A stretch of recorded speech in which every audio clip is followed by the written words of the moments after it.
Hola, ¿qué tal? ¿Cómo están? Bienvenidos una vez más a mi canal. Mi nombre es Sergio. El día de hoy les traigo un tema a desarrollar. Ese tema se llama factor del rendimiento.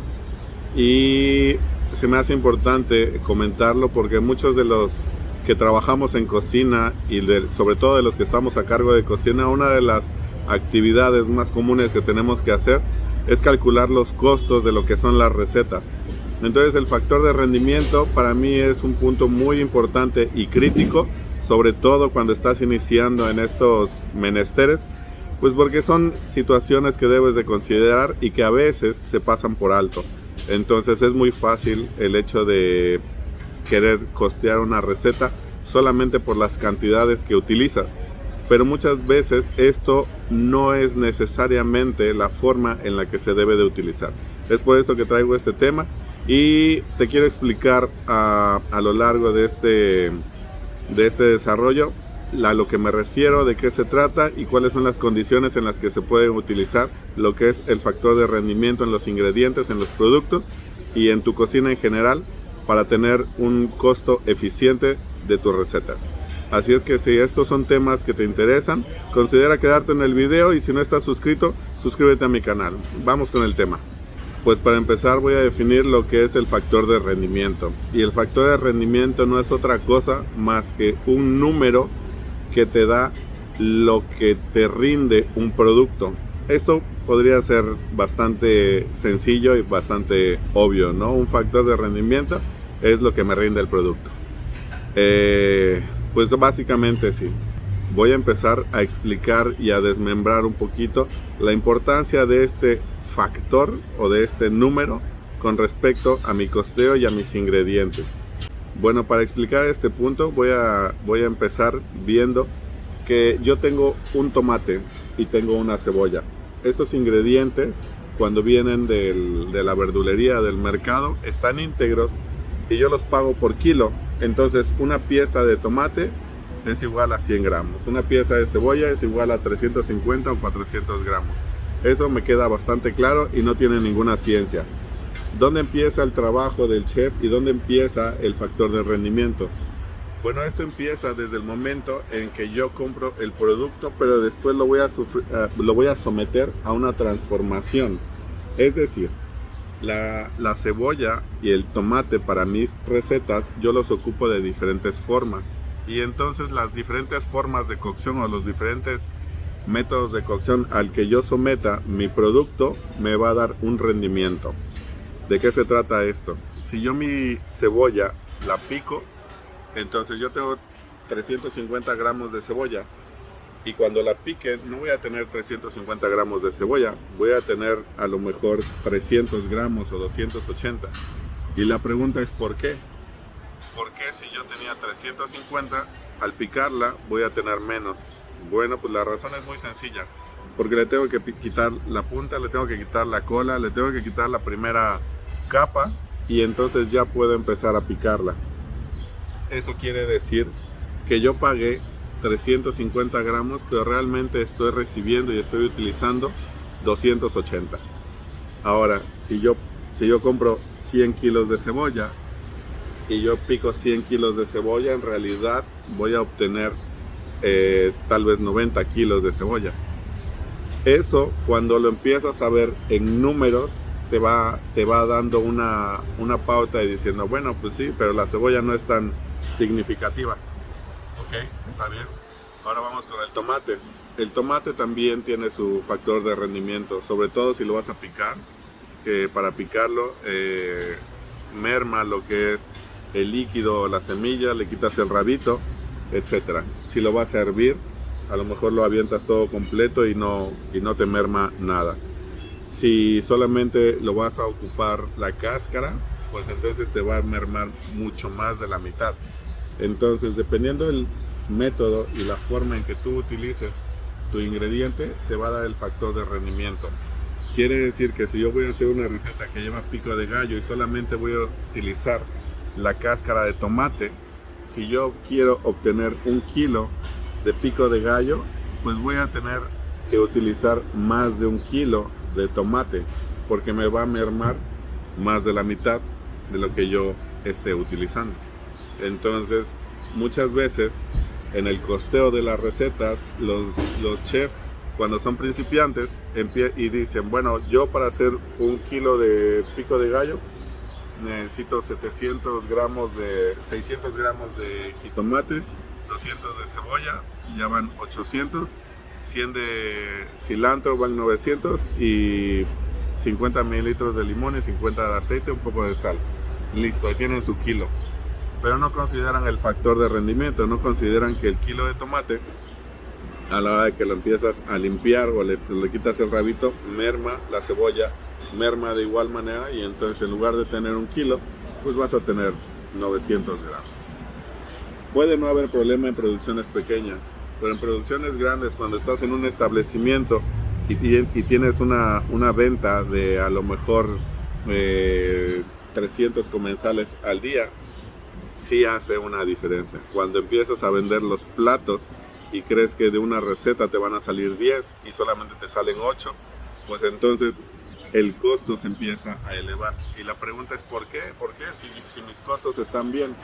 Puede ser que tus costos bajo la lógica estén bien, pero no quiere decir que en el factor de rendimiento estén bien.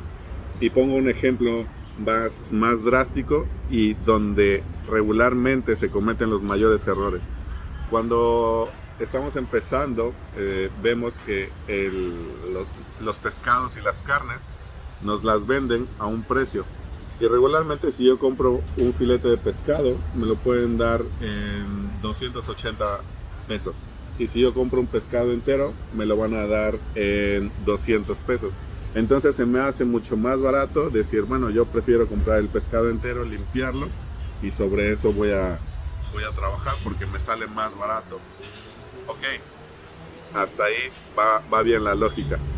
Cuando llega la hora de hacer la receta y dicen, bueno chef, ¿en cuánto me sale el platillo de filete de pescado empanizado? Y dice, bueno, pues filete de pescado empanizado, voy a meter 150 gramos de filete más una guarnición. Entonces 150 gramos de filete. ¿A cómo me venden el pescado? 200 pesos. 200 pesos, 150 son 30 pesos. Listo. Es ahí, en ese punto es donde viene el error crítico de la compra, porque tú estás calculando tu precio o tu costo, sobre el precio que te dan el pescado entero. Pero ¿qué haces con el pescado entero? El pescado entero le quitas el lomo de un lado, le quitas el lomo de otro lado, y de un kilo te van a quedar 400 o 450 gramos. Quiere decir que si el pescado pesaba 1 kilo y te lo dieron a 200 pesos y tú solamente obtuviste 450 gramos, esos 450 gramos te costaron 200 pesos. Y hay una diferencia muy grande entre decir el kilo me cuesta 200 pesos a decir 450 gramos me cuestan 200 pesos. Porque 450 gramos, si lo convertimos a kilos, va a ser casi 450 pesos el kilo. Por lo tanto, cuando yo costeo mi receta, no me va a salir a 30 pesos los 150 gramos. Me va a salir en el doble de precio. Entonces, en cada plato que yo esté vendiendo, voy a estar dejando de percibir lo que yo creía que era mi utilidad por comprar el pescado entero. Espero haya quedado un poquito claro esta parte, ¿no? Dicho de otra forma y expresado en otro producto, si yo compro un kilo de arrachera, pero me dicen, bueno, es que la arrachera yo te la tengo que vender y viene con la capa de arriba y con la capa abajo y viene con un poco de grasa. Listo, ok, ¿cuánto cuesta? No, pues cuesta 350 el kilo. Y la arrachera ya limpia, no, pues 450. Me llevo la sucia. Si yo no sé limpiar, o si tu cocinero no sabe limpiar esa arrachera que acabas de comprar sucia, entonces cuando le quite la grasa y cuando le quite el pellejo, seguramente va a mermarte y te va a salir más caro el producto que no estás sabiendo utilizar.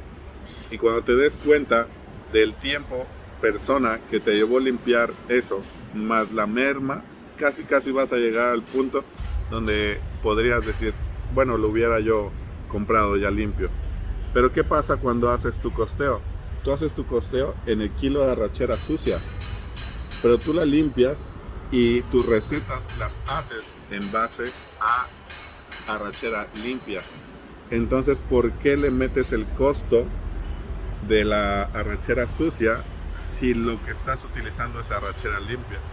Entonces, de 350 sucia se te va a subir tal vez a 400, a 420 limpia, y es ahí donde los números no empiezan a encajar. Cuando nosotros nos contratamos como chef, decimos, yo te sé reducir costos, yo te sé optimizar los rendimientos, yo te sé hacer varias cosas que tienen que ver con los ingredientes. Pero este factor de rendimiento es demasiado importante, sobre todo en las carnes y en los productos que son caros, porque no nos debemos dejar engañar por el precio inicial. Nos debemos de enfocar en el precio final de acuerdo al proceso al que sometimos ese alimento. Es decir, mientras más nosotros le quitemos, mientras más limpiemos un producto, más caro nos va a salir. Mientras menos cantidad utilicemos de ese producto para nuestra receta final, más caro nos va a salir. Es por eso que se me hace importante comentarles que el factor de rendimiento es algo que ustedes deberían de considerar y que deben de tener en cuenta. Ahora, para concluir este tema, también quiero decir que un solo producto puede tener 2, 3 o 4 factores de rendimiento, y el factor de rendimiento va de acuerdo al tipo de procedimiento o tipo de cocción al que se somete. Es decir, el jitomate o el tomate rojo, si yo lo pico, va a tener un factor de rendimiento. Si yo lo pico, pero solamente necesito la cáscara, es otro factor de rendimiento. Si yo lo hago con casé, va a tener otro factor de rendimiento. Si yo lo hiervo, va a tener otro factor de rendimiento. Si yo lo aso, es otro factor de rendimiento. Si yo lo horneo y lo reduzco, es otro factor de rendimiento. Así la cebolla, así el pescado. Si yo compro un pescado entero y lo vendo frito, su factor de rendimiento es 1. Si yo compro un pescado entero y le saco el lomo, el factor de rendimiento va a ser 0.6, 0.5, 0.4, dependiendo qué tanto lo limpie yo y qué tipo de pescado sea. Ahora, ¿cómo se saca el factor de rendimiento de cada ingrediente? Bueno, eso solamente se utiliza una fórmula. El peso final entre el peso inicial es igual al factor de rendimiento. Muchas veces, o la mayoría de las veces, estos ingredientes o estos factores de rendimiento tienen que ser menores a 1. ¿Por qué? Pues porque si es menor a 1, quiere decir que yo estoy teniendo una merma o estoy teniendo una pérdida de producto. Y si lo vemos de esta forma, en el ejemplo de la cebolla, pues yo tenía 350 gramos y terminé con 300 o con 280. El jitomate yo tenía 100 gramos y terminé con 80, y así sucesivamente. En el pescado yo tenía 1 kilo y terminé con 450 gramos. Entonces, ¿cómo voy yo a utilizar ese número o ese factor de rendimiento para mis recetas? Ok, lo que voy a hacer es que voy a poner filete de pescado 150 gramos y ya lo tengo. Ahora, 150 gramos multiplicado por el precio por kilo me va a dar lo que inicialmente hablamos, que son los 30 pesos que estábamos viendo. Pero esos 30 pesos los voy a dividir por mi factor de rendimiento, que va a ser 0.45, y entonces me va a dar un precio mucho más alto. Eso es lo que yo voy a estar pagando por el pescado, por el filete de pescado ya limpio, comprando el pescado entero. Dicho de otra forma, para yo obtener 150 gramos de filete de pescado comprando pescado entero, divido 150 gramos entre 0.45 y me da un total de 333 gramos de pescado crudo que necesito para mi receta. Y así sucesivamente con todos los ingredientes. Hay ingredientes que el factor de rendimiento es 1 porque no cambian, como es el azúcar, la sal, el aceite, el laurel, el tomillo, el orégano. Pero hay otros ingredientes que sí van cambiando y que son importantes, sobre todo a la hora de costear tus recetas. Bueno, pues es así como llego a la parte final de este video. Espero la información que haya yo dejado aquí haya sido clara y el punto que haya yo tratado de hacer, que es el factor de rendimiento, lo haya yo aclarado lo más posible. Si no lo hice así, bueno, podemos hacer un segundo video porque este tema a mí me apasiona, es demasiado interesante y justamente es ahí donde está el dinero, en los establecimientos y obviamente también en el reconocimiento de nuestro trabajo como encargados de cocina. Como siempre les digo, síganme para más videos. Si no estás suscrito al canal, suscríbete y nos vemos en el próximo video.